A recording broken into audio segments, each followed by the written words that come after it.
신문 이야기 돌직구쇼에 오신 여러분 반갑습니다. 저는 신문 읽어주는 남자 김지희입니다.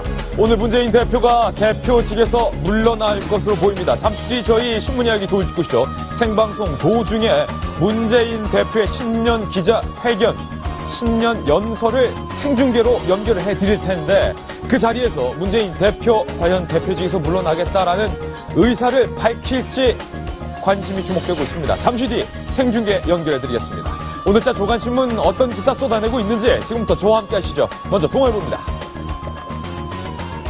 동아일보 일면에 실린 일면 사진의 주인공은 박근혜 대통령입니다.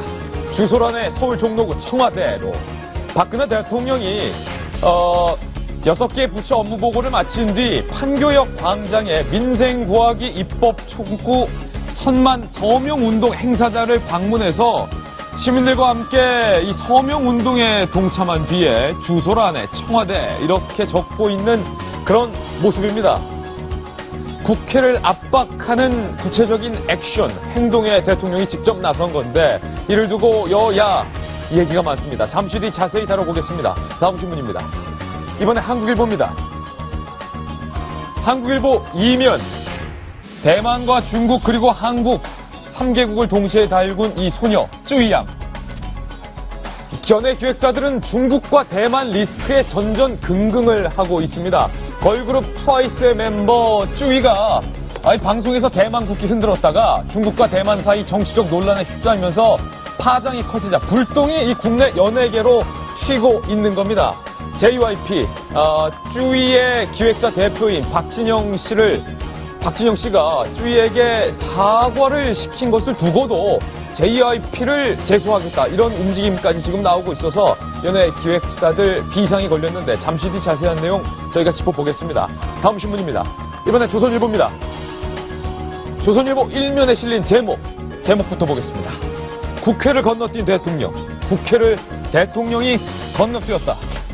민생입법 1000만 서명 운동에 대통령이 참여를 한 것을 두고 이런 제목을 다룬 건데요. 총리와 장관들까지 동참하기로 했답니다. 정치권에서는 대국민 직접 정치를 시작한 것이냐, 일부에선 이거 제도를 무시한 국회 압박이다, 갑론을박 이야기가 많습니다. 여러분은 어떻게 생각하십니까? 다음 신문입니다. 이번엔 경향신문입니다. 야당 쪽으로 한번 가볼까요? 한상진의 좌충우돌, 통제 안 되는 신당. 경향신문은 한상진 위원장을 향해서 좌충우돌이라는 수식어를 달았는데요. 한상진 위원장의 이승만 국보론을 비판한 더불어민주당의 김종인 위원장을 향해서 한상진 위원장이 전두환 국보위에 참여하지 않았냐라고 역공을 펼쳤습니다. 문재인 대표와 안철수 의원이 경쟁을 하고 싸우더니 이제는 김종인 위원장과 한상진 위원장이 대리 싸움을 하고 있는 그런 모양새입니다. 잠시 뒤 다뤄보겠습니다. 다음 신문입니다. 이번엔 한겨레 신문인데요. 돌리면 나옵니다.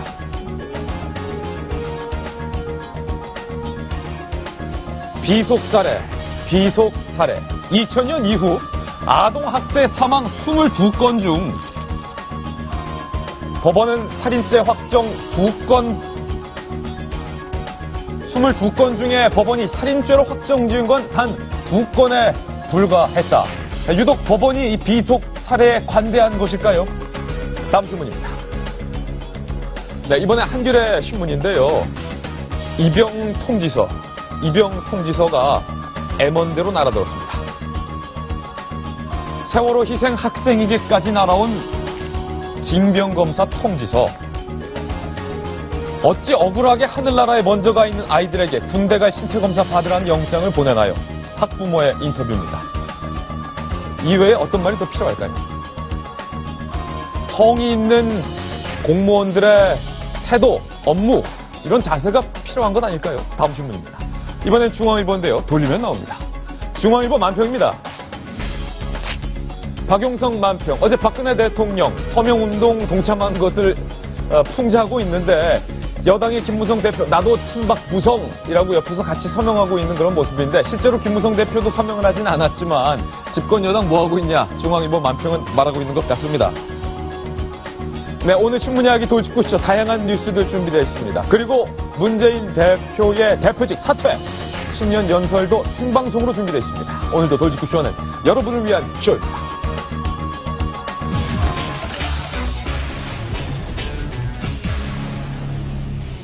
네, 오늘 저희가 준비한 본격적인 뉴스 전해드리기 이전에 대만 출신의 걸그룹 쭈이양이 대만과 중국의 이 국제 정치에 지대한 영향을 미치고 있다는 뉴스를 먼저 전해드려야 될 것 같습니다. 일단 쭈이양이 도대체 누군지 인기가요, 젊은 친구들 사이에서 대단합니다. 제가 영상 하나 준비했는데 쭈이양의 영상부터 먼저 살펴보시죠.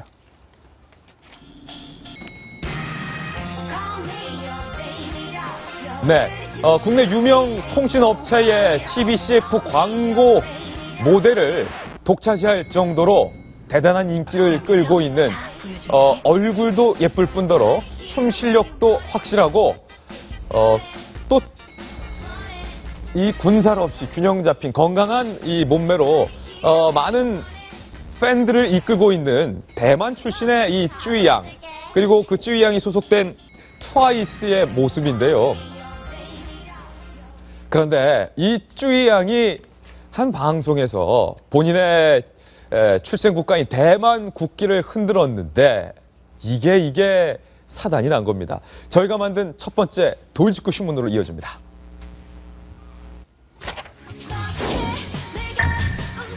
지금 듣고 계신 노래는 쭈이양이 소속돼 있는 걸그룹 트와이스의 노래 우아하게라는 노래를 듣고 계신데요. 임일순 변호사님, 이 쭈이양의 소속사 대표인 분이 박진영 씨인데, 소속사 대표는 아니고 대주주고요. 대주주. 예. 이 JYP를 제소하겠다 이런 움직임도 있는데 이게 뭔가요? 기소하겠다. 네, 지금 뭐 쭈이양 사건이 이제 지난 주말부터 해서 계속 어떻게 사건이 불거졌는지는 시청자 여러분들도 거의 다 아실 거라고 생각이 됩니다.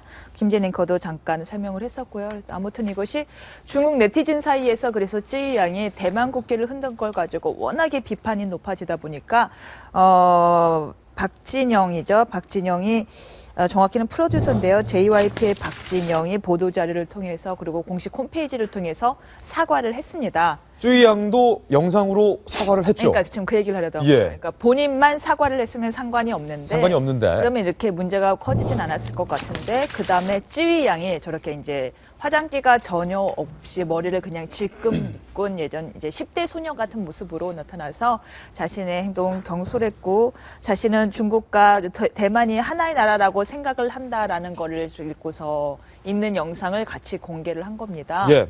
이렇게 하다 보니까 이제 지금 다른 곳에서 한국 다문화센터죠. 다문화센터에서 쭈이양이 저렇게 사과를 한 거는 본인의 뜻이 아니라 JYP의 강요였을 것이며 이거는 본인의 신념에 반하는 행동을 강제로 한 것으로서 인권의 침해에 해당한다라고 해서 인권위에 JYP 회사를 고발한 상태입니다. 고발한 상태군요. 네, 제소한 상태죠. 제소한 네. 상태군요. 네. 그런데 이 쭈이양이 대만 국기를 흔든 것을 두고 대만 독립운동을 지지한다라고 주장을 했었던 유명인이 또 황한, 대만 출신 가수라고 있는데 원래 상황이 이제, 좀 네. 달라졌어요. 이 황한도 과거에 대만 국기를 흔들었던 적이 있다. 예. 그 황한이라는 사람이 원래 대만 출신 가수인데 중국에서 활동하고 있는 가수인데 원래 이 사람 때문에 문제가 불거진 거잖아요. 예. 이 사람이 원래 저는 찌우인, 찌우한 이름도 이번에 처음 알았습니다. 찌위가 뭐 얼마나 어느 유명한데요. 네, 남자들 사이에서 유명한가 봐요. 네. 찌위가 뭐 어디서 뭘 흔들었다라는 게 방송에 나오지도 않았다는 거예요. 원래는 TV 방송에는 인터넷 매체에 11월 그것도 작년 11월 28일에 방송된 거를 황한이 봐라. 지금 이런 게 문제가 되고 있다라고 얼마 전에서야 갑자기 언론화 공론화 시켜버린 건데요. 황한도 가수죠. 예. 알고 봤더니 그 황한마저도 자신도 과거에 대만 국기를 흔든 적이 있더라라는 주장이 요즘 나오고 있는 거예요. 예. 그래서 여기에 대해서 재미있는 그럼 황한이 이런 행동을 한 데는 다른 음모가 있는 거 아니냐라는 거에 대해서 김병만 의원이 재미있는 의견을 아까 주셨더라고요. 김병만 의원은 아니고 김병민 의원인데요. 제가 지금 오늘 아침에 너무 추워갖고 지금 말이 다 꼬입니다. 아니 대만에서는 이 쭈이양의 이 대만 국기 사건을 대만 국민들은 또 쭈이양의 대만 독립운동을 지지한다. 이런 지지 서명까지 발표를 했었고 중국은 또 이에 반발해서 한국의 가수가 중국이 버티고 있는데 대만 독립운동을 공식적으로 지지하다니 말도 안 된다. 양국 감정이 굉장히 깊어졌었는데 이게 다 대만 총통 선거와 연관이 있었다고요. 굉장히 아주 절묘하게 맞아떨어지거든요, 시점이.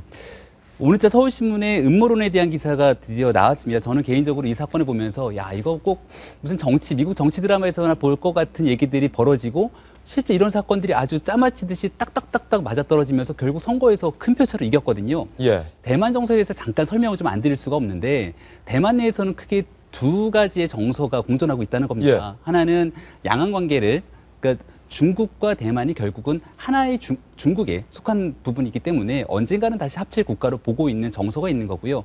또 하나의 반대 정당의 정서에서는 대만은 중국과 분리된 독립적인 국가로서의 지위를 확인하고 결국은 유엔에 사실 대만이 지금까지도 유엔에 가입하지 못하고 있는 이유 중에 하나가 대만이 유엔에 독립된 국가로서 가입하는 순간 중국으로부터 분리를 뜻하는 거거든요. 예. 여기에 대한 대단히 많은 갈등의 소지가 있는 것 아니겠습니까? 근데 여기에서 이 황한이라는 사람, 아까 말씀하셨듯이 이 사람도 결국 대만 사람이거든요. 근데 대만 사람이면서도 중국에 가서 활동하고 있는 사람인데 이 사람이 전혀 알지도 못하는, 아마 대중들이 찾기는 어려웠던 그 영상 하나를 어떻게 캡처해갖고서는 살짝 대만 국민들한테 중국 내에서의 예. 반대만 정서를 흘려버리게 되고 중국 내에서의 반대만 정서를 부추겼고. 부추겼고 그거에 따라서 갑자기 찌가 막 뜨기 시작하더니 대만 내에서 어마어마한 이 반 중국 정서가 또 폭발하기 시작하면서 양국 관계에. 예, 양국 관계가 갑자기 틈이 벌어지기 시작하는 거죠. 그 틈에서 애꿎은 우리 찌위 양만. 저는 찌위 양도 예. 찌위 양이지만 전 개인적으로 박진영 대표를 굉장히 좋아하거든요. 예. 그리고 박진영 대표에 대해서 지금 여론도 그렇고 국제사회가 나름대로 이 연예기획사 하나가 너무 문제를 일으킨 거 아니냐라고 얘기를 하고 있지만 JYP랑 저는 YG에게 하나만 좀 더 드리고 싶은데 소속사 가수들을 교육시키는 방식이 JYP랑 YG는 완전히 다릅니다. 예. 예를 들어서 YG 같은 경우는 소속사 가수가 갖고 있는 장점, 특징적으로 잘하고 있는 장점이 있으면 그 장점을 살려주되 야, 공부 못해도 돼. 정치 몰라도 돼라고 교육을 시키는 반면에 JYP는 그렇지 않거든요. 예. 나름대로 소속사 가수들이 가져야 할 교양이라든지 이런 부분들에 대한 전반적인 교육을 잘 시키는 회사로 알려져 있는 이런 회사인데 JYP가 일부러 이런 국제관계 속에서의 무지 상태로 이런 사건을 예. 폭발시켰을까? 저는 그렇게 보지는 않습니다. 결국에 이 대만 총통 선거에서 대만 독립을 강하게 주장하는 후보가 총통으로 강력하게 당선이 됐는데 정성윤 위원님, 이 김명민 의원 말 들어보면 이 중국과 대만의 그 미묘한 전략 사이에서 우리 쯔위 양만 불쌍하게 됐다라는 생각이 좀 드는데 어떻게 봅니까? 연예기획사들이 긴장하고 있다고요, 이번 사건 때문에. 보니까 나이가 16살이에요. 예. 그러니까 고등학교 1학년, 2학년 정도의 10대인데 그 TV 프로그램에서 그 대만 국기를 흔든 것도 자기 의사가 아니고 제작진이 갖다 준 거를 그냥 흔든 것이고 사과를 한 것도 이런 무처치한 모습으로 예. 사과를 한 것도 소속사인 JYP가 이제 시켜서 한 것 같은데 물론 JYP는 부인합니다. 그 부모님이랑 상의해서 했다고 하지만은 예. 뭐 절대 권력을 가지고 있는 소속사의 의견이 그럼요. 부모님의 의견에도 영향을 미쳤다고 볼 수밖에 없는데요. 제가 지적하고 싶은 것은 우리 이제 한류의 어떤 동아시아에서의 엄청난 영향력에 대해서 네. 확인을 했고 그거에 따르는 리스크도 우리가 감내하거나 앞으로 관리를 할 필요성이 있다는 생각이 들어요. 왜냐하면 정말 한국에서 활동하는 대만 걸그룹 가수 하나가 대만 총통 선거에 이렇게 큰 영향을 미칠 줄은 우리도 생각을 꿈에도 상상을 못했죠. 못했거든요. 예. 그러니까 그런 점에서 이제 한류라는 걸 우리가 추출 상품으로 앞으로 끌고 나가야 되는 그런 상황에서는 이 동아시아 역학관계나 사람들의 마음에 대해서 또 사람들이 어떤 정치 의식과 이런 거에 대해서 우리는 이제는 알아야 할 필요가 있다 하는 생각이 듭니다. 소위 말해서 이제 다양성 관리, 그 다이버시티 매니지먼트라고 외국에서는 많이 하는 그런 것들에 대해서 우리가 알고 양국 관계에 다 우리 한류 상품을 수출해야 할 입장에서는 이 사람들의 미묘한 정치의식과 이런 것을 다 알고 예. 소속사 대표들한테도 소속사 가수들한테도 알려야 되고 그런 것들을 관리할 수 있는 팀도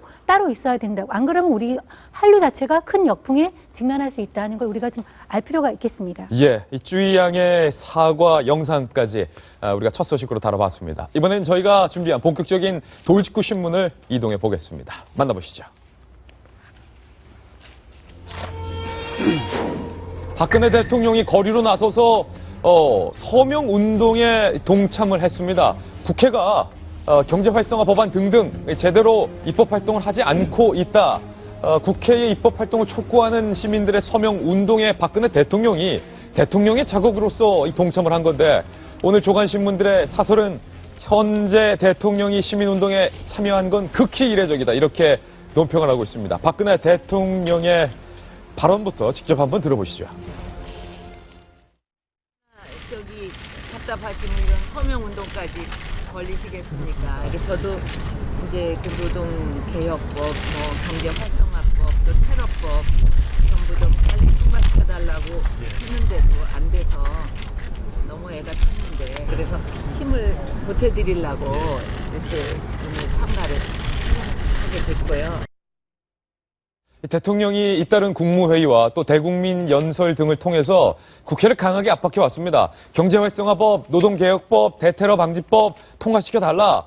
국회 뭐하고 있냐라고 하면서 박근혜 대통령이 한숨도 쉬어보기도 하고 국민에게 표로 심판해달라라는 발언까지 해봤는데 정성희 위원님, 우리 국회가 만만치 않은 국회이기 때문에 대통령의 이런 제안을 받아들여주지 않고 있는데 급기야 서명운동까지 나섰네요. 대통령이 드디어 길거리에 나섰어요. 예. 정말 대통령을 길거리로 쫓아낸 국회라고 할 수 있겠네요. 예. 사실은 오늘 동아일보 사설도 그렇게 시작하지만 대통령이 길거리 서명운동에 참여한 거는 뭐 대한민국 헌정사의 처음인 일이라고 이렇게 시작을 했는데 대한민국 헌정사가 아니라 전 세계에서 찾아봐도 아마 이례적인 거의 유례가 없는 일일 것 같습니다. 저도 못 들어봤어요. 현직 대통령이 길거리에서 서명운동을 한다. 그러니까 대국회 압박용으로 지난번 대국민 담화에서 국회를 갖다가 심판해달라는 예. 식으로 말씀을 하셨는데요. 급기야 어저께 이렇게 판교에 그 상공회의소 앞에 있는 천만 시민운동의 그걸 찾아서 직접 서명을 했습니다. 근데 이걸 가지고 이제 여론이 이제 양분이 돼 있는데요. 예. 국회 입법 무능이나 지금 국회가 제 활동을 하지 못하고 있는 상황이 심각하다 하더라도 예. 대통령이 서명운동에 직접 뭐 여야의 정치력을 발휘해서 예. 여야 의원들을 설득하는 것이 아니라 저렇게 거리에 나가서 예. 서명을 하는 것이 적절한 대통령의 통치행위인가에 대해서 논란이 있을 수밖에 없습니다. 이 기사를 바라보고 있는 우리 윤태곤 실장님의 표정이 아까부터 심상치가 않은데 표정만 봐도 영 못마땅한 것 같은데 어떻게 보세요? 못마땅합니다. 예, 예. 그 며칠 전에 이제 대통령께서 대국민 담화를 발표 기자회견을 했잖아요. 그때 국민이 나서달라는 말을 4번을 했습니다. 저는 그 상징적인 의미로 받아들였지 어디 다른 방송에 가서 이런 말을 했어요. 이게 무슨 데모를 하자거나 서명운동을 하자 말이겠냐 예. 라고 했는데 실제로 이제 하셨어요. 진짜 나섰어요. 저는 이제 4가지 정도에서 비판적입니다. 첫 번째는 대통령은 의제 선정권이 있고 언제든지 야당이라든지 이해 당사자로 대화를 할 수 있는 힘과 자세가 있는 분입니다. 그게 첫 번째여야 되는데 이렇게 직접적으로 하는 것 자체가 저는 이제 부정적이고요. 두 예. 번째는 이 천만 서명운동본부의 구성을 보면은 모두가 재계로 이루어져 있습니다. 예. 정경련, 대한상의, 뭐 중소기업협의회 이런 식으로 이루어졌는데, 그러니까 말하자면 한쪽만으로 구성되어 있다는 거죠. 노사가 같이 구성되어 있는 게 아니라 그렇다면은 이게 오히려 한쪽에다 힘을 실어주는 이미지를 줄 수밖에 없기 때문에 예. 부정적이다. 그리고 세 번째는 대통령께서 이제 얼마 전에 그게 있었지 않습니까? 기억 많이들 잊으셨는데 청년 희망 펀드 예. 조성해가지고 자기 월급 내고 이제 많이 동참하자라고 했을 때 그 당시에 여러 은행들에서 직원들 특히 비정규직 직원들한테까지 할당 논란이 있어가지고 잡음이 있었어요. 펀드 계좌 하나씩 그렇죠. 내라. 예. 대통령이 서명을 하고 천만 운동이면은 이거 분명히 제가 생각할 때는 타단이 날게. 예. 예를 들어서 두산그룹 회장 지금 GS그룹 회장이 다 여기 운동본부의 공동본부장입니다. 예. 저는 사단 날 것 같아요. 두산 직원들이 몇 명이죠? 한테 뭐 20만 명씩 되잖아요. 예. 큰 기업들은 그런 식으로 이제 사단이 날 가능성이 높다. 그리고 마지막으로는 야당 입장에서요. 아이고 저희가 정말 잘못했습니다. 라고 할 수 있을 것이냐. 오히려 퇴로를 차단하는 거다. 거꾸로 보면은 이제 세월호 뭐 특별법 논란 때 김한길 대표가 노숙을 하고 뭐 문재인 그때는 의원이었죠. 예. 공조 단식을 했는데 그게 오히려 저는 청와대의 퇴로를 막는 거다라고 조금 비판적이었었거든요. 이렇게 되면 야당이 하고 싶어도 예. 해줄 수가 없게 되는 거죠. 대통령이 장외로 나갔다. 지금 이런 표현일 것 같은데 김영희 예. 의원. 그런데 또 일각에서는 아니 오죽하면 나가셨겠냐. 뭐 이런 예. 여론도 있어요. 국회를 건너뛴 대통령이라는 기사 제목도 있던데요. 국회에서 만날 수 있어야 대통령이 국회 가서 의원들을 만나지 않겠습니까? 아 국회의원들이 있느냐. 최경환 의원만 하더라도 지금 저녁 식당 가서 만날 수 있다는 거잖아요. 예. 국회 안 가시겠다라고 말씀하셨는데 뭐 여당 의원 얘기를 할 건 아니지만 야당 의원들도 사실 다 지역구 내려가 있는 형국이고 선거를 앞두고 있어서. 예, 지금 국회 우리 선거구 획정 문제만 하더라도 그것까지 통과를 못 시키고 있는 국회인데 하다못해 예. 지금 아마 대통령이 예를 들어서 국회의원들과 충분히 소통하고 협의하고 싶은 마음이 왜 없겠습니까? 라는 생각이 저는 강하게 들거든요. 예. 기본적으로 우리가 항상 한국 정치 답답할 때 미국 정치 예를 들죠. 오바마 대통령이 짠 하고 전화기 들면서 의원들 한 명 한 명 전화 돌리고 다 설득하고 소통하면서 결국 멋지게 법안을 처리하는 이런 이상적인 모습을 꿈꿀 수도 있겠습니다만은 사실상 대한민국 정치에서 그런 소통의 문화가 실종된 지는 꽤 오래됐다고 생각되는데 꽤 오래됐다. 그게 비단 대통령만의 문제는 저는 아니라고 생각을 합니다. 그리고 지금 국회 선진화법 때문에 모든 게 발목이 잡히면서 얼마 전 기사에서 저는 굉장히 의미심장한 기사를 읽었는데요. 예. 야당 어느 초선 의원의 고백이라는 기사를 보면서 나는 4년 내내 입법 거수기에 불과했다. 결국은 주도층, 주류 세력이 결정하고 있는 당론이라는 미명하에 이 법안이 뭐가 의미가 있는지도 모르고 당론으로 결정된 가서 본회의에서 통과시키고 나오는 거거든요. 이런 정치 시스템 하에서 대통령이 어떤 설득이 가능할 수 있을까라는 생각이 저는 강하게 들거든요. 그렇기 예. 때문에 지금 시점에서 작년까지만 하더라도 할 수 있는 최대한의 노력을 했다고 생각했는데 이제 선거를 얼마 앞두지 않은 지금 시점에서는 사실상 국민에게 이렇게 중요한 경제활성화법을 좀 통과시켜달라고 읍소하는 것 정도 대통령이 할 수 있는 일도 아닐까라는 생각도 해봅니다. 예. 근데요, 제가 약간 보태자면은 대통령께서 야당에 대한 설득 말고는 모든 걸 다 하고 있는 것 같아요. 대통령이 다 하고 있는데 야당 설득만 안 하고 그렇죠. 계시다. 그러니까 이제 국회의장에 대해 예. 집권 압박도 참 이례적으로 직접 이야기를 했고 이게 밖에까지 나왔는데 근데 제가 참 궁금한 것은 실제 기대 효과가 무엇일까? 아까 제가 이제 이건 재개만 하기 때문에 오히려 노동계의 반발을 불러일으킬 수도 있을 것이다 말씀드렸고 대통령이 거리로 나오기 때문에 오히려 야당은 퇴로가 막힌다. 그러면은 갈등이 더 높아질 가능성이 있는 거지 갈등이 해결될 가능성은 낮아지는 거거든요. 예. 그럼 결국 이제 총선까지 보시는 건가 싶어요. 총선까지 보고 있다. 임순 변호사님, 대통령이 어제 저 서명운동이 총선을 염두에 둔 선거 전략적인 측면이 있다라고 지금 야권에서 슬쩍 가능성을 비췄는데 어떻게 보세요? 선거의 여왕 대통령께서. 네, 저는 제가 정치적 감이 많이 떨어지잖아요. 이분들 중에서 잘 떨어지잖아요. 그래서 그런가? 전에 문재인 의원이 세월호 사건 때 단식 투쟁을 한 거에 대해서 여당 쪽 사람들이 그렇게 비난을 한 걸 또 전 잘 이해를 못 했거든요. 예. 아니 뭐 정치적으로 하고 싶은 거 있으면 해도 되지 뭘 저렇게까지 하면 되지 뭐 나는 정치적 의견은 다를 수 있지만 그 단식 투쟁이 뭐 그렇게까지 농성이 그렇게까지 비난받을 일인가 싶었는데 좀 마찬가지로 박근혜 대통령이 서명운동을 한 게 아니 뭐 답답하면 서명할 수도 있지. 예. 왜 저렇게까지 막 뜨아 아니 기거 오죽 답답했으면 서명을 했겠냐. 그것도 저렇게 설득할 수도 있지. 왜냐면 엄연히 행정부의 수반이고 수단인가요? 수장이죠. 예. 수반 수장 다 됩니다. 네, 예. 수반이고요. 그리고 행정부의 역할 중에 하나는 입법부를 또 견제하는 거고요. 근데 입법부가 지금 통 자신의 마음에 안 들게 몇 번을 사정을 해도 일을 안 한다. 그럼 행정부의 수장으로서 체면을 좀 버려놓고 나와서 서명운동을 할 수도 있는 거고 물론 근데 그 서명운동이라는 것이 지금 국민 여론이 찬반으로 첨예하게 갈리고 있는 과정에서 갑자기 대통령이 딱 나와서 어느 한쪽의 편을 들어준다? 이건 예. 문제가 있죠. 예. 근데 그게 아니고 박근혜 대통령이 이미 이거 해야 됩니다라고 먼저 선제해서 외치던 거를 예. 다행히 국민들이 물론 좀 일부 계층 사람들이긴 하지만 그 사람들이 예. 나서주면 고맙습니다. 내 의견이 힘을 실어줘서 고맙습니다. 그러고서 가서 서명할 수도 있는 거 아닌가. 예. 근데 그 윤 실장님의 그 말씀은 일리가 있어요. 그럼 요걸 따라서 이제 갑자기 GS나 두산에서 갑자기 뭐 서명운동 100만 장 만들어서 야 써서 사인해서 올려. 요런 부분은 좀 우려가 되는데 그것만 아니라면은 예. 대통령이 한 게 좀 다른 나라에서도 야 대통령이 이렇게까지 서명운동까지 한다라고 하면서 오히려 좋은 예로도 쓸 수 있는 예. 적극적인 입법 활동이 아닌가 하는 생각도 들어요. 지금 이 문제를 두고 찬반 양론이 갈리고 있는데 새누리당의 싱크탱크 여의도연구원 소속 김병민 의원님, 방금 윤태곤 실장님께서 야권에서 제기하고 있는 의심을 하나 쓱 꺼냈어요. 이거 총선 앞두고 대통령이 선거 전략 하시는 거 아니냐? 네. 이게 진짜 새누리당 싱크탱크의 선거 전략입니까? 저는 전혀 아니라고 생각이 진심으로 듭니다. 예.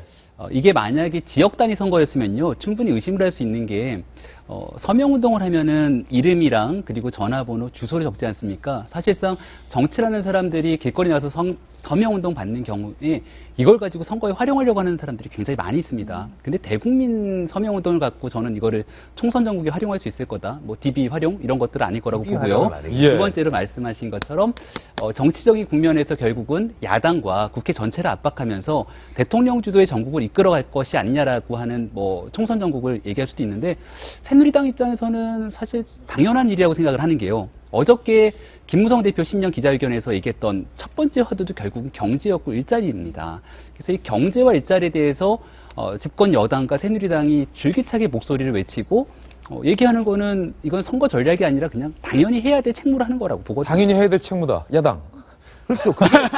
당연한 게 전략인 거죠. 예를 들어서 우리 대통령은 이제 선거 중립의 의무가 있지 않습니까? 근데 이제 박 대통령만 그런 게 아니라 옛날에 뭐 MB, 뭐 노무현 전 대통령 전부 다 왜 선거가 하면 여당이 이기길 왜 안 바라겠어요? 당연히 바라겠죠. 근데 이걸 대놓고 말로는 못하고 참 어떻게 방법이 없네라고 하는데 이렇게 대통령이 자꾸 이제 언론에 표출이 되고 이런 식으로 이제 국회를 비판하고 하는 것 자체가 그 김병민 위원 말씀처럼 전략이 아닌 전략인 거죠. 이 자체가 이제 당연한 거죠. 그럼 야당이 반대하는 것도 당연한 거고요. 근데 조금 더 직접적이고 좀 노골적이다. 평소에 비해 가지고 그렇게 보는 겁니다. 대통령은 입법을 촉구하고 김진 앵커는 싸움을 촉구하는. 정세미 의원님. 여기 오늘 그 조선일보나 동아일보나 조선일보나 다른 데들은 이제 비판적으로 좀 보고 있어요. 예. 그 대목을 한 대목을 읽어드리면 대통령은 민간 경제단체나 시민운동 세력과는 다른 입장에 서 있다. 이들은 얼마든지 집단 서명운동이나 길거리 대중집회를 통해서 입법을 청원할 수 있다. 그러나 대통령은 행정부 수반으로서 국회와 협력해 민생 안보 문제를 직접 해결할 수 있는 국정의 핵심 주체다. 집권당을 움직여서 국정을 주도할 정치적인 힘이 있고 그다음에 고유 권한도 헌법으로 보장돼 있는데 대통령이 입법과 아무 관련이 없는 관전자처럼 거리에 나가는 것은 적절하지 않다 하는 것이 이제 주류 언론들이 지적하고 있는 상황이고요. 예. 이것이 또 재계와 사전에 교감이 있었다는 것도 아침에 좀 지적이 돼 있습니다. 왜냐하면 저런 입법 청원 운동이 있다는 건 저는 몰랐거든요. 갑자기 좀 급조돼 있는 그 느낌이 들고요. 급조돼 사전 교감이 있는 상황에서 더 법안 통과가 급하잖아요. 재계가 사실 저런 서명 운동 안 하죠. 재계는 나름대로 힘이 있는데 갑자기 재계가 시민운동가들이 뭐 길거리에 서명 운동하는 건 얼마든지 있습니다. 회장님들이 나서가지고. 저 회장님들이 길거리에 나가서 하는 게 좀 이렇게 교감이 된 것도 있고 또 황교안 총리도 길거리에 나가진 않았지만 집무실에서 온라인 서명운동에 서명을 했답니다. 그러니까 재계와 정부가 이렇게 압박하기 위한 수단으로 하는 것이 오죽하면 그랬겠냐는 것도 충분히 이해가 되지만은 한 번 더 생각을 해봤으면 어땠을까 하는 생각도 듭니다. 오늘 청와대 국무회의 있으신데 국무회의 끝나고 장관들도 과연 서명을 할지도 또 하나의 관심사입니다. 이번에 야당 얘기 해보겠습니다. 야당이 두 개가 있죠. 더불어민주당 얘기에 앞서서 국민의당 이야기를 먼저 해드릴 텐데요. 안철수 의원의 최측근 문병호 의원의 이런 문자 메시지가 공개가 됐습니다. 문병호 의원의 휴대전화고요. 보내는 사람은 안철수 대표와 한상진 교수 두 명에게 동시에 보내는 문자 메시지인데 문자 메시지 내용을 제가 읽어드리겠습니다. 박영선, 천정배 두 명을 딱 집었어요. 모시고 오면 좋겠습니다. 여기까지는 뭐 박영선, 천정배 영입 얘기 많이 나왔으니까. 그런데 재밌는 건 문병호 의원이 문자 메시지 박영선 의원에게는 당대표와 동시에 서울시장 공천을 제안하면 좋겠습니다. 박영선 의원에게 서울시장 공천. 천정배 의원께는 뒤에 엄지에 가렸지만 자존심을 살려주는 말씀이 필요할 것 같습니다. 자존심.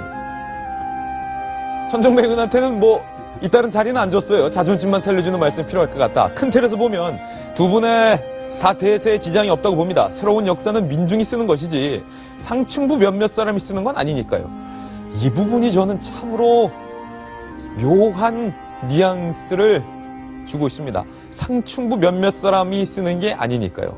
그렇지만 돌다리도 두드린다는 심정으로 절박하게 다가가야 한다고 생각을 합니다. 과연 안철수 의원의 측근인 문병호 의원이 밝힌 상층부 몇 명은 누구일지, 혹시 안철수 의원을 향한 말은 아닌지, 그렇다면 이 문자 메시지는 공개된 것인지 공개한 것인지, 박영선 의원에게 안철수 의원은 서울시장 공천장을 줄 생각이 있는 건지 없는 건지, 안철수 의원의 진심은 박영선 의원을 영입할 건지 말 건지, 수많은 퀘스천 마크를 낳게 만드는 윤봉호 의원의 문자 메시지가 공개가 된 겁니다. 정치 구단되는데 한번 물어볼게요. 윤태곤 시장님, 안철수 의원을 지근거리에서 도왔던 안철수의 전 남자로서 또 다른 안철수의 남자 문병호 의원이 공개한 이 문자 메시지, 일단 이거부터 묻겠습니다. 공개한 겁니까? 공개된 겁니까? 의도가 있는 건가 없는 겁니까? 의도는 없는 것 같습니다. 이게 돼서 좋을 일이 없거든요. 그래서 좋을 일 없다. 그렇죠. 어제 이제 이상동 교수님도 말씀하셨지만은 박영선 의원이 이쪽 당으로 합류할 경우엔 당연히 뭐 당대표라든지 서울시장이라든지 이렇게 갈 거라고는 모두가 예측하고 있는 겁니다. 근데 그걸 이제 굳이 다시 한번 확인 사살시켰을 때는 뭐 거래하는 거 아니냐 이런 잡음만 나올 뿐이지 좋을 일이 없기 때문에 이건 저는 이제 의도적으로 한 건 아니고 이게 뭐 치밀하지 못했던 거죠. 그런 부분이 이제 문제가 되는 것이고 지금 이제 그리고 시점 상황에서 볼 때 우리 윤태곤 시장님은 굉장히 순수하게 지금 바라보고 있습니다. 지난주가 그러니까 안철수 의원이 탈당한 이후 한 달 동안 되게 분위기가 좋았다가 지난주가 되게 주춤했습니다. 그리고 이제 더불어민주당 같은 경우는 지난주는 이제 올라오는 분위기고요. 그러면 이런 거는 잘 나갈 때 나오면은 별로 잡음이 덜해요.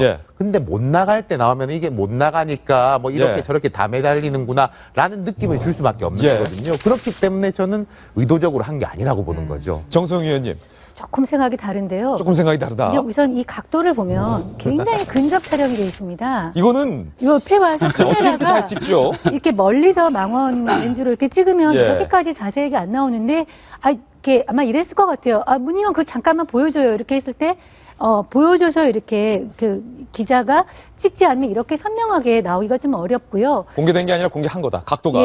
그 다음에 또 보면은 일주일 전에 문자예요. 이제 뭐 말로는 일주일 전에 본 문자인데 뭐 특별한 일이 없으면 우리가 일주일 전에 있는 문자를 잘 이렇게 구해서 보지 않죠. 일주일 전 문자를 우리가 굳이 다시 찾아가서 보지 않는다. 이렇게 무슨 의도를 가지고 있지 않으면 찾지 않고. 연애 편지가 아닌 이상 일주일 전 건 다시 안 보죠. 그리고 또 보면은 안철수 대표와 함께 한상준 교수한테 보이는 것도 이렇게 딱 잡혀 있네요. 이런 디테일이 안철수 대표뿐만 아니라 한상준 교수한테 뒤에도 몇 명 있을 것 같아요. 몇 명이 이제 그룹이 있을 것 같아요. 그러니까 이거는 제가 볼 때 이 문병호 의원이 안철수 대표나 소위 말하는 여기 상층부 몇 분에게 보내는 이렇게 일주일 전에 메시지를 보냈는데 그게 응답이 안 되니까. 응답하라 이제 안철수가 안 되니까. 응답하라 안철수. 그거가 좀 안 되니까 이런 상황이 있다는 거를 기자들한테 기자들이 요청하는 것도 있고 그러니까 보여주면서 내가 이렇게 했는데도 위에서 말을 안 들어 하는 차원에서 살짝 그렇게 보여준 게 아닌가 저는 그런 생각이 들어요. 사실 임선 변호사님, 안철수 의원과 안철수 의원의 사람들 사이에서 끊임없이 나왔던 문제 중 하나가 안철수의 측근들과 기존의 현역 의원들 간의 사이가 그렇게 좋지만은 않다. 이런 소문들이 많았었는데 혹시 어떻게 보세요? 제가 밤 11시에 만약에 혹은 새벽에 지금 다 결혼한 분들이라 누구 예를 들기가 적절하지가 않은데 어쨌든 한 남성한테 밤 11시에 전화를 해서 내가 오늘 밥을 먹었고 오늘 영화를 봤고 뭐 이런 얘기를 혼자 주절주절 한다고 해요. 내용이 중요합니까? 밤 11시에 전화를 한 게 중요합니까? 앞에 게 중요한 게 중요해요. 앞에 게 중요한 거죠. 뒤에 내용은 중요한 게 아닙니다. 내가 왜 밤 11시에 전화를 했을까? 우린 거기에 주목할 필요가 있는 거예요. 그 남자가 멍청하게 제 말 한마디 하나를 다시 복귀하면서 밥을 왜 먹었다는 얘기를 왜 했나? 뭐 이거는 전혀 의미가 없는 거예요. 그런 거예요. 똑같이 문병호 의원 왜 저것을 언론에 전 공개한 겁니다. 그건 이론의 여지가 없고요. 왜 아마 이제 윤 실장님도 아시면서 좀 보호하고 싶은 마음에서 이렇게 말씀하신 것 같은데요. 왜 공개를 했을까? 왜 해야만 했느냐? 우리는 좀 집중할 필요가 있습니다. 왜 했을까? 김무성 대표는 왜 KY 수첩을 공개해야 됐을까? 왜? 청와대랑 말이 안 되니까요. 연락이 안 되니까요. 문 의원은 저거를 왜 공개해야만 했을까요? 안 의원님이랑 지금 얘기가 안 되니까요. 안 의원이 내 말을 안 듣는다. 근데요. 대화가 안 되니까요. 예. 그 지금 안 의원님이 끊임없이 받았던 예전에도 비판 중에 하나가 자꾸만 비선 조직이란만 비공개적으로 결정을 한다라는 네. 부분이 있었잖아요. 그러다가 무수한 노력을 통해서 요즘은 많이 외향적으로 바뀌고 절차를 예. 밟는 것처럼 보이지만 지금 다시 또 본래의 모습대로 왜 치아도 교정했다가 나중에 다시 틀어지듯이 예. 본래의 모습대로 지금 돌아오고 있는 상황이 아닌가. 예. 그래서 영입 과정에서 지금 잡음이 생기고 지금 문병호 의원이 원래부터 오. 최측근은 아니었거든요. 예. 작년에 대표가 되면서 재선 비서실장이죠. 의원임에도 불구하고 좀 도와줘라, 예. 가르쳐줘라라는 뜻으로 그제서야 2년도 없는데 비서실장이 됐던 사람이란 말이에요. 예. 그런데 이제 다시 또 틀어지고 안 의원의 측근들 지금 아마 요 몇몇 사람들에 의해서 지금 의견이 결정되고 있기 때문에 여기에 대한 불만이 이렇게 표출되는 예. 것 싶습니다. 지금 숱한 비유들이 쏟아져 나왔는데 그렇다고 한다면 이 뒷부분에 있는 내용은 중요하지 않다고 하셨는데 이 뒷부분에 있는 내용이 심상치 않아 보여요. 다시 한번 읽어보겠습니다. 큰 틀에서 보면 박영선, 천정배 두 분 다 대세에 지장이 없다고 봅니다. 뒤엔 말이요. 새로운 역사는 민중이 쓰는 것이지 안철수 대표, 한상진 교수 등등 가로 열고 가로 닫고 상층부 몇몇 사람이 쓰는 것은 아니니까요. 라면 임순 변호사의 해설이 맞아 떨어지는 데인데 싱크탱크 네네. 김병민 의원님 남의 당 얘기니까 속 시원하게 하세요. 남의 당 얘기니까. 저는 이민선 변호사님이 정치 구단에 거의 근접한 정치인이지 않았는가. 아유, 굉장히 과찬이십니다. 재밌는 분석을 해주셨다고 생각이 예. 되고요. 저도 사실은 저 전체 메시지 중에 딱 그 메시지만 눈길이 가더라고요. 저는 요즘 국민의당이 주춤하잖아요. 주춤하는 이유 중에 뭐 소위 어린애들 말로 안철수 의원이 너무 쫄고 있는 게 아닌가? 라는 생각이 좀 들거든요. 안철수 의원이 지난번 기자회견에서 이런 얘기를 했습니다. 정치는 특별한 사람들의 전유물이 아닙니다. 시민의 정치, 국민 중심의 정치, 성실하게 세금을 꼬박꼬박 내며 살아온 이 땅의 시민이라면 누구나 참여할 수 있는 새로운 정치 개혁을 이루겠습니다라는 말이 사실 저는 이렇게 좀 정치 개혁할 수 있는 제3지대 세력이 있어야지라고 생각하면서 지금의 20% 가까운 지지율들을 무당파에 있는 중도의 사람들이 이런 메시지를 보고 밀어준 거거든요. 근데 지금의 안철수 의원과 특정 국민의당을 이끌어오고 있는 주류들이 하고 있는 일은 누구 한 명을 더 땡겨오지? 어떻게 교섭단체 만들지? 이런 부분에 골몰에 있다라면은 지금의 국민의당이 주고 있는 20% 지지율 반토막 나는 건 뭐 시간 문제라고 생각합니다. 예. 그렇기 때문에 저기에 얘기하고 있는 새로운 역사는 민중이 쓰는 것이지라는 부분들이 굉장히 적절한 지적을 했는데 근데 또 굉장히 논리적인 모순이 있는 게 그러면서 박영선 의원한테는 서울시장 공천을 확실히 해줘? 이거는 앞에 말한 얘기랑 또 안 맞잖아요. 또 맨 밑에 예. 있잖아요. 돌다리도 두들기는 절박한 심정을 다가가야 되면 예. 다시 반전이 한번 되는 거죠. 그러니까 지금 네. 국민의당이 처해 있는 가고자 하는 방향은 명확한데 현실은 지금 뒤따라주지 않으니까 이러지 예. 저러지도 못하고 있는 것들을 한 번에 담아낸 문자 메시지가 아닐까 생각이 되는데 유태우 실장님, 국민의당 내부 사람 말고 다른 모두는 이거 뭔가 현역 의원과 안철수의 측근들 사이에서 긴장 관계는 당연하게 있죠. 긴장 관계가 있는 거 아니냐? 근데 저는 이 문자는 그게 아니라고 보는 게 이게 아니다. 박영선, 천정배를 같이 하자는 거는 측근이고 현역 의원이고 할 거 없이 다 똑같은 거예요. 지금은 예를 들어서 박영선 의원이 데리고 오면 내가 밀려난다 이런 생각하는 사람보다는 이분을 와야지 우리가 다시 반전의 포인트로 삼을 수 있다는 거는 100% 의견 일치되기 때문에 그 네. 다른 갈등은 있을지언정 이거는 이제 그쪽 디멘전이 아닌 것 같다라는 예. 거고 그리고 재밌는 게 제가 안철수 의원이 2013년 4월 재보선으로 국회에 들어왔는데 그때 제가 처음 딱 제일 중요하게 말한 게 본회의장에서 전화기 켜가지고 보지 마십시오. 뉴스도 보지 말고 문자도 보지 마십시오. 예. 요새는 다 지킵니다. 이거였거든요. 요새는 다 지킵니다. 네. 아니면은 잘 안 걸리는데 이제 딴 분들은 많이 걸리더라고요. 예. 안철수 의원의 이 국민의당을 두고 오늘 서울신문에서 굉장히 흥미로운 분석 기사가 하나 실렸는데요. 잘 나가던 국민의당 갑자기 주춤한 이유 크게 4가지다. 그래서 뽑아봤습니다. 서울신문이 보도하고 있는 내용입니다. 국민의당 주춤 4가지 이유. 하나씩 보실까요? 첫 번째, 합리적 개혁, 이 구체적인 콘텐츠가 없다. 양당이 독식하고 있는 양당 체제를 혁파하겠다. 중도와 보수 합리적인 거 다 끌어쓰겠다라고 말을 했지만 구체적으로 어떤 걸 쓸 건지 뭐 이를테면 한상진 위원장이 말했던 것처럼 이승만 전 대통령은 국부론이다. 이런 걸 끌었다 쓰겠다는 건지 뭘 끌어쓰겠다는 건지 구체적인 콘텐츠가 없다. 두 번째, 인재영입 성적표가 문재인 대표의 더불어민주당이 뒤지고 있다. 이거는 분명한 것 같아요.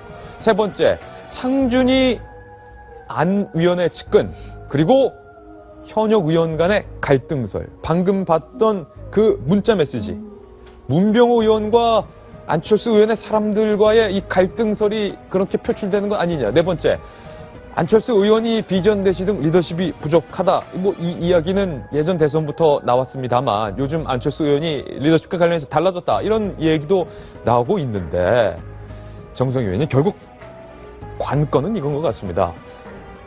만약에 현역 의원들이 불만이 있다면 안철수 의원에게 합류한 사람, 아니 내가 현역 의원인데 나한테 공천을 주겠다는 보장도 안 해주면서 박영선 의원을 구체적으로 강하게 땡겨서 서울시장 자리를 준다는 말도 딱히 안 하는 것 같으면서 측근들과만 상의를 한다. 뭐 이런 불만이 표출되고 있다.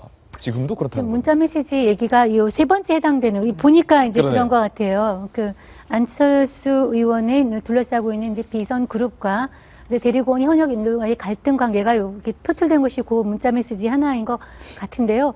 사실 국민의당이 사실 파죽지세로 올라가던 지지율이 예. 상당히 주춤하고요. 심지어 오늘 아침에 어느 지역에서 보니까 11%포인트가 좀 떨어졌어요. 소위 말해서 언론에 많이 노출되는 사람이 지지율이 높아지는 컨벤션 효과가 끝난 것이 아니냐. 사실 우리 돌직구쇼에서 지난 일주일 동안은 그 국민의당보다는 더 민주당의 인재 영입과 예. 김종인 전 수석의 영입에 대해서 훨씬 더 많이 하면서, 그러니까 어찌됐건 더 민주당이 굉장히 지금 엉망인 상황인데 최소한 몸부림을 치고 있다는 것이죠. 몸부림을 치고 있다. 새로 태어나려고 거듭나려고 몸부림을 치고 있다는 것은 충분히 전달이 됐는데, 그 국민의당 같은 경우는 그런 모습이 드러나지 않았고, 또 우리가 늘 지적하지만 진보 보수를 다 껴안는다고 하고 있는데, 우리가 진보 쪽의 극단, 보수 쪽의 극단이 다 문제가 있다고 알지만 늘 주장하는 거 있잖아요. 그러면은 뭐를 제시할 것이냐 하는 거에 대해서 궁금증을 가지고 있는데, 지금까지도 국민의당은 원론적이고 수상적인 얘기만 하지 구체적인 걸 내놓지 못하는 것이 이런 지지율 폭락이나 주춤하는 이유로 좀 생각이 될 것 같습니다. 국민의당과 관련해서 한 가지 해프닝이 또 벌어지고 있는데, 김영민 전 의원님, 예. 문재인 대표와 안철수 의원이 처음에는 신경전을 정말로 치열하게 살떨리게 벌였었는데, 이제는 김종인 위원장과 한승진 위원장이 서로 칼을 겨누고 있는 모습인데, 이승만 전 대통령 국부론에 대해서 더불어민주당의 김종인 교수가 비판을 하자, 이에 대해서 또 한상진 위원장이 당신은 전두환 국보위에 참여했던 사람으로서 역대 대통령에 대한 평가부터 내놔라. 네. 역공을 했어요. 이게 어떤 일입니까 또? 이 구태 정치의 표본을 보여주는 것 같아서 저는 굉장히 안타깝거든요. 예.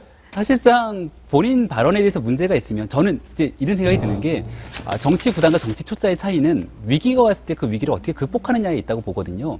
근데 지금 국민의당이 정치 아마추어로서의 가장 큰 실수를 보여주고 있는 게, 분명히 발언상에 약간의 문제가 있었죠. 그럼 그 문제를 깔끔하게 극복하고 넘어가야 되는데, 네. 이것도 아니고 저것도 아니고 어정쩡한 자세로 가다 보니까 결국 여기저기서 욕을 먹고 치이고 있다가 마지막에 했던 선택이 물타기거든요. 예. 예. 정말 하지 말아야 될 마지막 극단적인 선택이 물타기를 하면서 김종인 위원장한테 야 너는 더 하지 않아? 라고 얘기를 하니까 이게 사실 국민의당의 근본적인 뼈대는 새정치인데 예. 새정치가 도대체 어디 갔지라는 생각이 들고요. 되게 유명한 영화인데, 혹시 설국열차라는 영화를 좀 보신 시청자분들이 있을지 모르겠는데, 그 영화를 보다 보면은 그 영화 마지막 칸에서 결국 지도자로서 우뚝 서게 되는 사람이 다 같이 먹을 게 없어서 굶어 죽을 때 막 아이를 잡아먹고 할 때 자기 팔을 잘라갖고 주거든요. 예. 차라리 내 팔을 먹고 아기를 더 이상 그 아이는 건들지 마라. 결국 그 사람이 팔이 없는 사람들만이 그 자리에서 지도자가 돼갖고서는 자리를 지키게 되는 상황이 되는데요. 결국 그 사람들 토대로 새로운 지도자가 나오게 됩니다. 저는 안철수 의원이 해야 되는 역할이 바로 여기에 있다고 보거든요. 본인이 정치적으로 살라고 하면 국민의당은 죽을 겁니다. 예. 본인이 정치적으로 죽을 각오를 하고 덤벼야지만 국민의당이 살 거기 때문에, 거기에 대해서 안 대표가 갖고 있는 모든 기득권과 욕심을 버릴 때 사실은 역설적으로 안 의원이 살 수 있는 길이 열릴 거다라고 생각이 됩니다. 예, 정성희 위원님. 한상진 위원장과 김종인 위원장 두 신당과 기존 야당의 어떤 정치적 새 싸움을 지금 보고 계신데, 어떻습니까? 당신은 전두환 전 대통령 국보에 참여해놓고, 우리가 한두 달 전까지만 해도 문재인 대표하고 안철수 의원이 이렇게 날선 공방을 벌이는 거를 계속 보도를 해드렸는데, 예. 이제 그 주체가 바뀌어서 이제 약간 그 업그레이드 버전? 그러니까 좀 약간 노령층 버전 예. 한 번 더 이렇게 연세가 업그레이드된 버전으로 해서 가고 있는 모습을 보이는 것 같아서 지금 아주 좀 안타깝고요. 근데 네. 이런 그 한상진 위원장이 이제 역대 가장 많은 정권을 참여했던 분이니까 다른 대통령도 참여해달라. 쉽게 말하면 본인의 역사관에 대해서 얘기를 해달라고 얘기를 했고요. 예. 김종인 비대위원장은 뭐 일일이 대응하지 않겠다. 그러면서도 국부 전날 얘기했죠. 국부 주장은 뉴라이트냐. 네.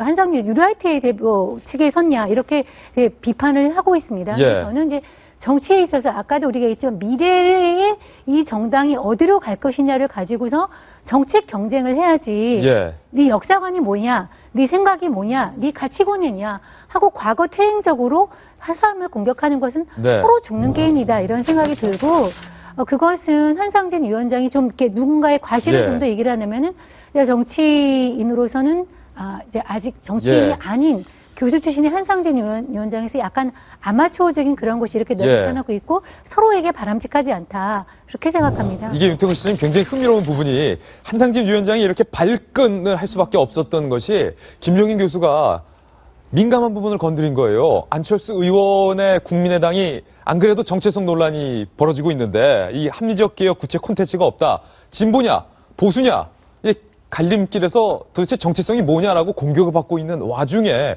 더불어민주당의 김종인 선대위원장이 정체성 부분을 건드린 거죠. 당신은 그럼 뉴라이트냐? 그러니까 한상진 위원장 입장에서는 발끈을 한 거예요. 그럼 넌 그러니까요. 국보이냐? 이렇게. 일단 정성희 위원님 말씀처럼 저는 이게 참 소모적이고 의미 없는 논란이라고 생각한 게 지금 중도층들이 바라는 거는 뭐 과거 사를 가지고 싸우지 말고 내용 있는 이야기를 하라는 건데 예. 서로 뭐 뉴라이트, 국보위, 국부 이러고 있으니까 그거 전혀 아닌 거죠. 양쪽 다한테 양패 구상이 될 거니까 이건 빨리 넘어가는 게 물론 이게 손실은 국민의당이 더 큽니다만은 이 길어지면 길어질수록 더불어민주당도 별로 안 좋을 거거든요. 아, 그렇습니까? 넘어가야 된다고 생각하고 이 네 가지 지적하는 게 다 맞는데 안 의원이 되게 딜레마적인 현상이 있습니다. 이 사장화 논란하고 엮여지는 건데, 그럼 한상진 한상진 교수가 이렇게 말씀하시는 게, 안 의원이 뭐가 좋겠습니까, 속으로. 근데 이제 공개적으로 이야기하지 않는 이유가, 지금까지 이제 뭐 최장집, 과거 김종인, 윤여준 이런 분들을 잘 못 모셨다라는 게 또 비판 지점이었지 않습니까? 예. 그럼 한상진 교수가 마음에 안 드는 소리 했다고 모셔와가지고 또 바로 면박을 주면은 그건 또 이게 뭐 싸가지가 뭐 있니 없니 이제 뭐 여전히 뭐 사람이 예. 안 변했니 이런 식의 이야기를 들을 거거든요. 그렇기 때문에 좀 이러지도 못하고 저러지도 못하는 거. 그리고 사당화 논란 같은 경우에도 지금 이 사진 같은 걸 보면은 옆에 이제 김한길 의원이라든지 쭉 현역 의원들이 많이 깔려 있습니다.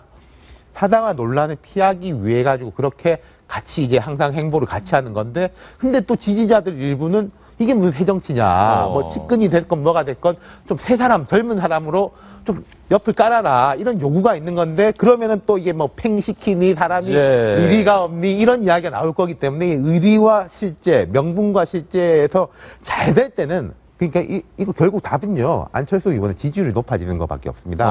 개인 지지율이 높아지면은 사당화 이야기에 쑥 들어가고 당신이 좀 더 앞에 나가가지고 해라. 예. 여기도 오고 저기도 오라라고 할 거고 이게 낮아진다면은 계속 오히려 발목을 잡는 형국이 될 거예요. 본인이 예. 돌파하는 수밖에 답이 없을 겁니다. 네, 안철수 의원 이야기 짚어봤는데요. 문재인 대표 이야기를 안 짚어볼 수 없습니다. 저희가 만든 다음 도집구 신문입니다. 네, 한번 보실까요? 문재인 대표가 오늘 대표직 사퇴를 표명할 것으로 보입니다. 잠시 후 이제 5분 뒤, 5분에서 10분 뒤 문재인 대표가 이제 신년 기자회견을 가질 예정인데요. 김종인 선대위원장이 강하게 요구했던 것은 기능도 없는 대표직 유지하지 말고 물러나셔야 하지 않겠나라는 요구였고 문재인 대표가 이를 수락한 것으로 보입니다. 문 대표, 그렇기 때문에 잠시 후 기자회견에서 신년 연설에서 대표직에서 물러나겠다라는 방침을 밝힐 것으로 강하게 예상이 되고 있는데요. 문재인 대표가 그런데 인재영입 위원장 자리마저도 내놓겠다라는 방침인 것으로 현재 알려지고 있어서 과연 문재인 대표의 이선 후퇴 어떤 의미를 갖고 있는지 많은 이야기를 낳고 있습니다. 윤태곤 시장님, 이제 잠시 후입니다. 문 대표가 일단 대표직에서 물러날 것으로 보입니까? 그렇죠. 오늘 물러나는 건 아니고 뭐 곧 물러난다라고 이제 이야기를 할 것 같고 문 대표가 지금 일정이 잡혀있는 게 몇 개가 있거든요. 24일에 광주에 갑니다. 영입한 인사들하고 같이 이제 콘서트 같은 걸 하러 분위기를 한번 쫙 띄우는 거죠. 그 자리에서 이제 사퇴할 가능성도 있고 그 직전에 사퇴할 가능성도 있고 어쨌든 문 대표도 크게 도박을 걸고 있는 것이 김종인 위원장한테 다 맡기겠다. 예. 다 맡기겠다는 거지 않습니까? 퇴로도 없고 그다음에 세컨 옵션도 없습니다. 여기 다 들어갑니다. 그리고 그래서 제가 볼 때 한 일주일, 2주일간은 되게 흐름이 괜찮을 거예요. 예. 더불어민주당이 기득권을 가지고 있는 사람들은 내리는 모습을 보여주고 인재 영입배 플러스 정의당하고 연대 이야기를 많이 할 거거든요. 근데 예. 김종인 위원장이 또 재밌는 분인 게 심상정, 노회창 두 분하고도 되게 가까워요. 예. 이분이 그러니까 광폭 행보인 거죠, 말 그대로.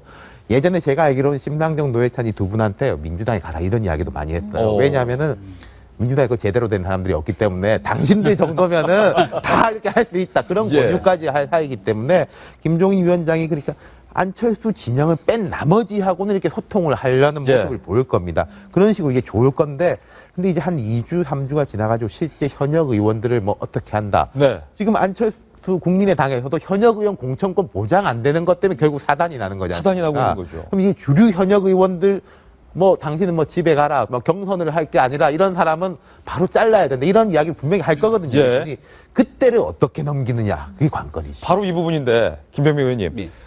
김종인 위원장이 만만치 않은 분이다. 어제 저희 돌직구쇼에서 나왔던 이야기인데 김종인 위원장만큼 만만치 않은 의원님들이 바로 현재 더불어민주당의 친노란. 주류 의원들, 소위 말해서 친노 의원들인데 김종인 위원장이 일성이 이거였어요. 네. 내가 친노 패권주의를 개혁하지 못하면 내가 이 선대위원장 자리 맞지도 않았다. 친노 패권 제대로 개혁하겠다. 네. 문재인 대표 출구 없이 깨끗하게 만약에 오늘 물러선다고 하면 네. 김종인 위원장이 칼을 휘두를 곳은 당내에 있는 친노 패권주의고 선거가 앞두고 있으니까 친노 현역 의원들 아마 공천 자리 두고 많은 분들이 그 자리에서 물러나게 될 사태까지 올 수도 있는데 문제는 이 친노 패권주의를 개혁하려 했던 수많은 야당 대표 인물들, 뭐 손학규 전 대표라든지 박영선 네. 전 비대위원장들 오히려 본인들이 물러났는데 이번엔 용기된 어떻게 될까요? 선배의 자리이기 때문에 사실상 절대 권력을 휘두르고 나서 이 정치 구단 중에 구단인 사람들이 모여 있는 곳이 바로 이 더불어민주당 내에 있는 친노 의원들이라고 저는 생각을 하는데요. 김종인 대표가 단 한 분이시잖아요. 한 분이 오셔서 상징적인 의미로 여러 가지 일들을 하실 수 있겠지만 그분이 이제 비상대책위원회가 만약 꾸려진다 치면 그 비상대책위원회 가지고 김종인 체제로 다 임명을 하느냐 그렇지는 못할 거거든요. 그러지 못할 것이다. 그리고 지금 문재인 대표를 보면은 표정에 저는 자신감이 넘쳐난다라는 생각이 강하게 뭐 인재 영입도 계속 성공을 했고 뭐 더불어민주당 자꾸 듣다 보니까 좀 괜찮지 않나요?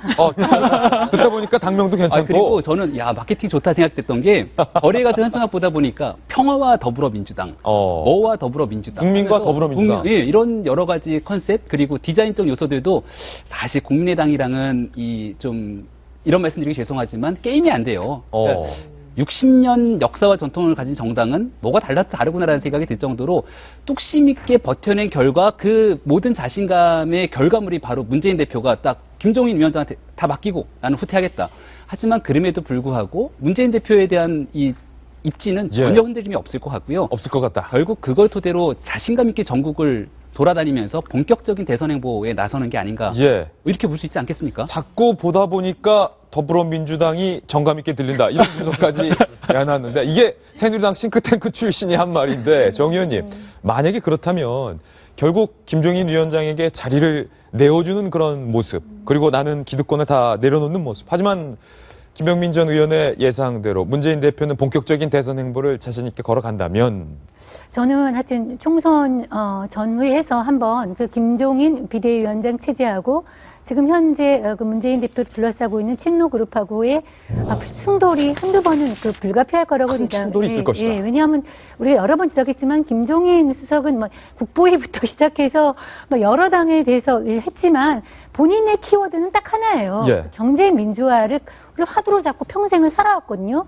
경제 민주화만 실천할 수 있다면 어느 세력하고도 손잡고 살아온 삶을 살았기 때문에 이 사람이 과거에 어디에 몸담았니 하는 것은 큰 저는 이제 그것은 아니라고 생각하는데 예. 그래서 그걸 잡고서 그런 정책 개발과 하고 사람도 자기 사람으로 채울 것이고 물론 지금 말한 대로 모두 다 비노로 채울 수는 없을 겁니다. 그 중에서 일부가 선택이 되고 안 되는 과정에서 이제 추리는 과정에서 이제 충돌이 있을 텐데요. 예.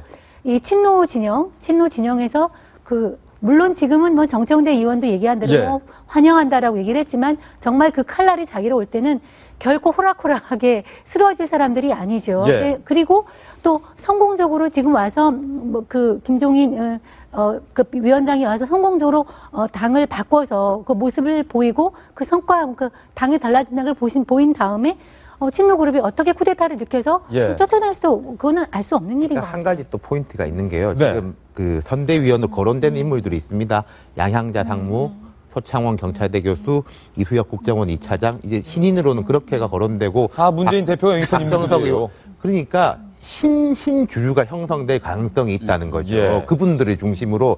그러니까 친노라고 하면은 강력한 지지층이 가지고 있지만 또 뭐 운동권 문화다 이런 식으로 안 좋은 이미지들이 있는데 문 대표가 옷을 한번 갈아입을 수 있다. 예. 정말로 친노가 아니라 친문의 핵심인 신주류를 형성하는 예. 선대위 체제를 통해 가지고 그렇게도 볼 수 있겠죠. 그러면은 지금 현재 친노가 이제 구친노가 되는 건데 그분들이 이걸 순순히 받아들일 것이냐, 친노가 아니면 구친노, 이제 신친노가 생긴다. 역사를 위해서 이제 물러서줄 예. 것이냐, 그거의 관전 포인트겠죠. 호락호락하지 않은 분들이기 때문에 쉽게 물러서지 않을 것 같은데 지금 문재인 대표가 신년 기자 회견, 신년 연설을 시작을 했는데요.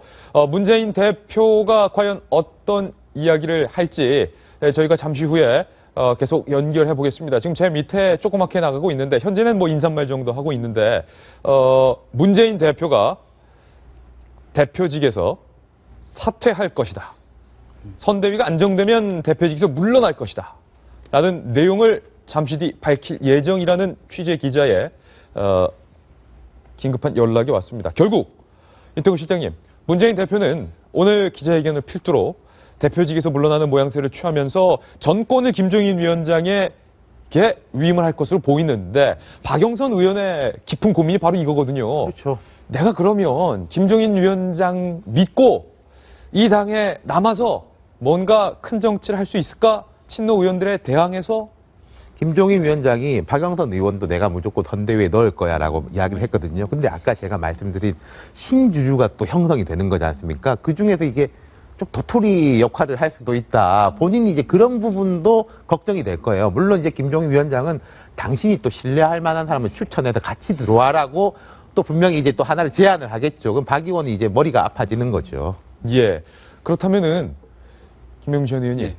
김종인 위원장의 강한 개혁 드라이브가 정말 성공하지 못할 것이다. 이렇게 보세요. 저는 아까 방금 전 윤태곤 시장님이 얘기했던 얘기가 굉장히 흥미로운데요. 문재인 대표가 친노를 등에 업고 지금 지난 대권 주자가 됐던 거고 지금의 자리에 있는 건데 친문이라는 건 없지 않습니까? 자기의 사람이 없는 거예요. 근데 이제 신주류라고 하는 새로운 문재인 체제를 구축한다는 면에서 저는 굉장히 큰 의미를 가질 수도 있겠다는 생각이 굉장히 강하게 드는 걸요. 늘 노무현의 남자, 노무현의 비서실장으로 왔던 건데 문재인 대표라는 사람이 진짜 자기 정치를 할 때가 됐나라는 생각이 약간의 야당의 변화에 기대가 좀 되기도 합니다. 그러면은 문재인 그러니까요. 대표가 그간의 대표 사퇴 압력에 버티다가 이제 드디어 하는 것이 사실은 아주 깊은 계산 속에 있는 것일 수도 있네요. 네. 그러니까 한마디로 구친노 세력도 약간 몰아내고 자신의 반대하는 옛날 민주당 사람들도 몰아내서 자기만의 친문 세력을 만들기 위해서 지금까지 버틴 거 아니냐 이런 해석도 근데 가능하겠네요. 그걸로 이제 전체 다는 아니겠지만은 코어를 만들면은 살은 붙일 수 있는 거지 않습니까? 재밌는 이야기가요. 양양자 상무라든지 이제 표창원 교수 같은 분 공통적으로 하는 말이 저는 정치를 잘 모르는 사람입니다. 예. 그런데 문재인 대표의 진정성을 믿고 왔습니다. 공통적으로 그 이야기들을 하고 있거든요. 그러면 이제 예를 들어서 국민의당에서 사람들이 올 때 제가 만약에 국민의당에 있다면은 안철수를 믿고 왔습니다. 이런 말은 의도적으로 하지 마세요라고 코치를 해줄 거예요. 예. 새정치를 위해서 왔다라고 할 건데 근데 그분들은 과감하게 문재인 대표의 진정성을 믿고 왔다라고 이야기하고 있으니까 재밌는 포인트죠. 예, 문재인 대표의 기자회견 주요 내용이 이제 나올 것으로 보입니다. 직접 한번 들어보시죠. 암탉과 국회 급박뿐입니다. 박근혜 경제는 완전히 실패했습니다. 성장 없는 경제, 극심한 불평등으로 한국 경제의 불씨가 꺼져가고 있습니다. 경제 성장률도 2%대로 뚝 떨어졌습니다. 우리 경제를 떠받치던 수출도 사상 최악으로 곤두박질 쳤습니다. 4년 연속 사상 초유의 세수 부족 사태, 가계부채는 1200조 원, 사상 최대 규모로 늘어 국민부채 3만 달러 시대를 열었습니다. 사상 최악의 청년 실업률, 노인빈곤율, 전월세 값에 국민들 삶 자체가 위기입니다. 박근혜 정권의 경제 무능이 만든 참상입니다. 박근혜 정권 3년 만에 민주주의도 무너져 내리고 있습니다. 여당은 네, 문재인 대표의 신년 기자회견 내용 잠깐 듣고 돌아오셨습니다. 잠시 뒤 문재인 대표가 이 대표직 거취에 관한 언급을 할 때쯤 다시 한번 생방송으로 연결해 드리겠습니다. 저희가 만든 다음 돌직구쇼입니다. 자기 친아들의 시신을 잔인하게 훼손한 부친. 경찰과 검찰은 살인죄를 검토하고 있습니다. 나는 사형받더라도 충분하다 라는 이야기까지 나왔다는데 경찰에서는 부작위 살인죄를 적용하는 것을 검토하고 있다는 얘기가 오늘 새롭게 나오고 있습니다. 이민선 변호사님, 네. 혐의는 부인하고 있는데 나는 사형받아도 된다 뭐 이렇게 말을 하고 있는 모습에서 또 한 번 충격을 주고 있는데 부작위 살인죄는 일단 뭡니까 법적으로? 네, 어제 말씀을 드렸었는데 이제 저희가 적극적으로 뭘 하는 걸 법률 용어로 자귀라고 합니다. 예. 자귀라는 건 이제 자기 대부분의 범행은 자기에 의해서 행동이 되죠. 때렸다, 죽였다 이게 자귀에 해당이 됩니다. 그런데 그러면 어떻게 부작위는 반대로 안 한 거죠. 안 해서 죽인 게 되는 거죠. 그러면 어떻게 그게 가능하냐? 생각보다 어렵지가 않습니다. 내가 아이한테 밥을 먹여야 되는데 안 줍니다. 안 함으로써 죽이게 되는 거죠. 아이가 다쳤는데 병원에 안 데려갑니다. 치료를 안 합니다. 안 함으로써 살인이 되는 거죠. 그것이 이제 부작위에 의한 살인죄인데 그게 모든 사람들한테 무슨 사마리아인처럼 모든 사람들한테 적용이 되는 것이 아니고 이 아이를 기꺼이 보호해야 될 의무가 있는 사람들이 그 의무를 하지 않음으로써 예. 살인에 이르게 될 때는 부작위에 의한 살인죄를 이제 적용할 수가 있는데요. 제가 어제도 말씀드렸지만 이 사안은 이 아버지 최 씨의 진술에 의하더라도 아이가 죽었는데도 이제 다쳤는데도 병원에 들어가지 않고 방치한 것 자체가 부작위 의무를 이행하지 않았다는 점에서 부작위한 살인죄는 큰 논란 없이 충분히 적용 가능하다고 생각이 됩니다. 아들의 시신을 훼손한 이 친부가 정성희 의원님 어릴 때 맞고 자랐다 지금 이렇게 주장을 했는데 애는 때려야 된다. 자녀관이 상당히 왜곡돼 있는 것 같아요. 프로파일링 이제 검사를 하고 예. 있어서 사흘 있으면은 나오는데 정확한 진단가 현재 첫 번째로는 사이코패스는 아니다. 네. 사이코패스는 아니다. 두 번째로는 어렸을 때 본인도 맞고 자랐다. 그 극단적인 이기적인 어떤 그 성향이 있고 그다음에 자녀관이 확립돼 있지 않다. 예. 그리고 경제적으로 어려웠다. 이런 복합적인 상황이 이렇게 끔찍한 범죄로 이어진 것 같다고 얘기를 하고요. 또 부인, 그 엄마에 대해서 얘기가 나와 있어요. 엄마도 부모가 생존해 있는 상황에서 컸는데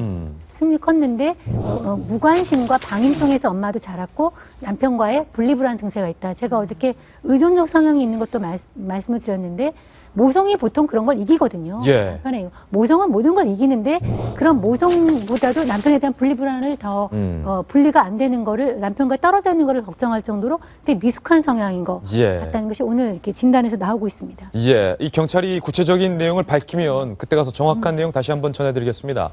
부모 될 자격 없는 어른이 불쌍한 아이의 죽음을 부른 것 같습니다. 저희는 광고 후에 오늘의 휘날의 기사로 돌아오겠습니다. 잠깐만요. 어제 흰눈이 서울에 흩날렸는데 흰눈이 흩날리던 날 1천여 명이 고 신영복 교수의 마지막 길을 더불어 배웅했습니다. 오늘 저희가 준비한 휘날의 기사가 바로 이 부분입니다. 감옥에서의 사세, 그리고 너무나 많은 사랑과 존경을 받았던 고 신영복 교수, 감옥에서 20년하고 20일을 복역하면서 썼던 그 책이 우리 시대의 지성의 한 상징처럼 많은 분들에게 사랑을 받았었는데 어제 마지막 길 배웅이라도 하듯 하늘에서는 흰눈이 흩날렸고요. 천여 명이 같이 애도했습니다. 그런데 다음 달 출간을 앞두고 있는 한 권의 책이 또 한 번 이 관심을 받고 있습니다. 바로 고 신영복 교수의 책 서화집 처음처럼. 이 처음처럼이라는 글씨도 신영복 교수가 직접 써서 소주의 어떤 제목으로 이름으로 자리 잡기도 했는데 신영복 교수의 서화집 처음처럼이 다음 달 출간을 앞두고 있습니다. 그 부분이 바로 저 부분인데 집 그리는 순서. 노인 목수가 그리는 집 그림은 충격이었습니다. 보통은 지붕부터 그리는데 이 목수는 주춧돌을 그린 다음 기둥, 도리, 들보, 석가래, 지붕을 맨 나중에 그렸습니다. 그가 집을 그리는 순서는 집을 짓는 순서였습니다. 일하는 사람의 그림이었습니다. 짧은 저 글 하나가 많은 현대인들에게 울리는 바가 큰 것 같습니다. 신영복 교수의 마지막 날 고인의 명복을 저희 도울직구쇼도 기도하겠습니다. 오늘 저희가 준비한 소식 모두 다 전해드렸습니다. 저희는 내일 아침 9시에 또 다른 풍성한 뉴스 들고 인사드리겠습니다. 오늘 하루는 분명 어제보다 더 나을 겁니다. 좋은 하루 되십시오. 고맙습니다. Open man found just in time for the living.